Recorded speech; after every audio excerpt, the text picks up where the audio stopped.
Bonsoir, nous c'est Mopa.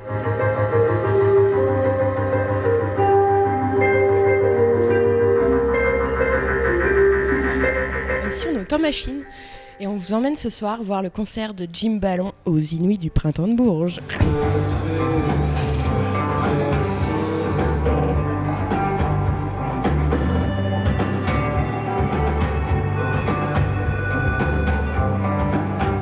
Ça a commencé dans le cadre d'un atelier à Jazz à Tours, un cycle prépa musique actuelle. L'idée c'était de faire plus que de la musique et de créer un projet pluridisciplinaire avec de l'illustration, des histoires, vraiment plein de choses, des sculptures, des maquettes. Puis le projet a avancé, les musiciens ont changé aussi dans le projet au fur et à mesure des années. Ce qu'il faut savoir avec Mopa, c'est que c'est un groupe, donc ça va faire 8 ans maintenant, qui existe depuis longtemps, mais qui a une temporalité très très étirée parce qu'on arrive à se voir finalement une fois par an au maximum.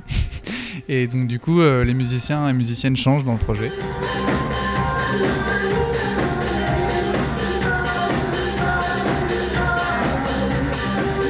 On va dans le mélange de nos univers qui est assez varié puisque c'est 7 personnes. Par contre, on a un terrain commun qui est assez cohérent et qui vient nourrir la musique de Mopa. Donc ça fait une musique assez variée, finalement assez riche. Le truc qu'on a en commun, je pense toutes et tous, c'est l'idée de trance et de faire des musiques cinématographiques dans lesquelles on va pouvoir se plonger, de voyager, de s'oublier et de surprendre. Et après, l'instrumentarium du groupe étant un peu particulière avec le vibraphone, la flûte traversière, forcément ça crée une couleur singulière.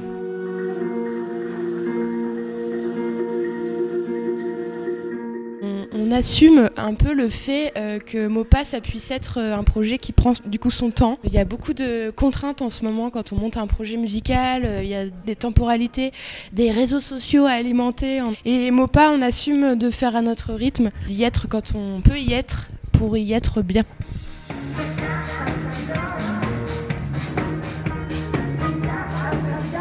Donc Mopa, c'est d'abord de la compo, de l'enregistrement et après on le joue en live. On rêverait de faire une sorte de live à Pompéi comme a pu faire Pink Floyd à l'époque par la télévision belge. Donc l'idée c'est de trouver un endroit assez fort en symbole et puis en visuel et en plein de choses et qu'on puisse jouer dans ce lieu.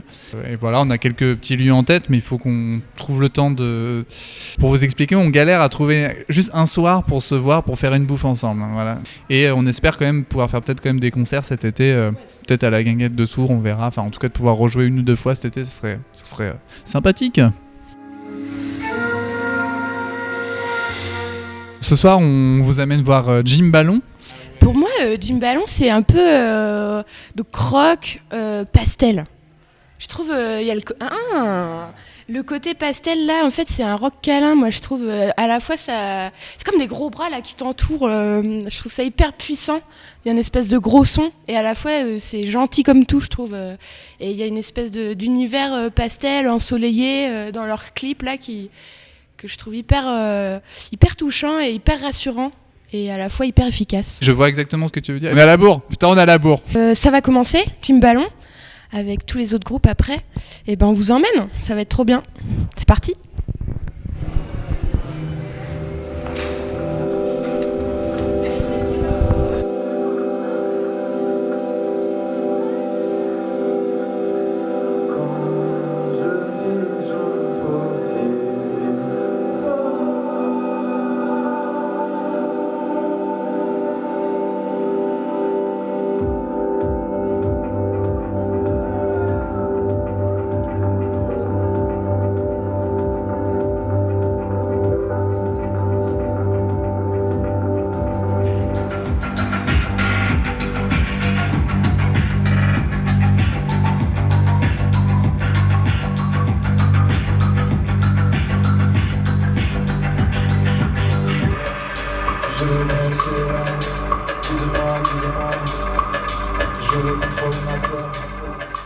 Et on va retrouver Jim Ballon qui ont fini leur concert. Et salut les gars, c'est Jim Ballon. Qu'est-ce que vous faites là?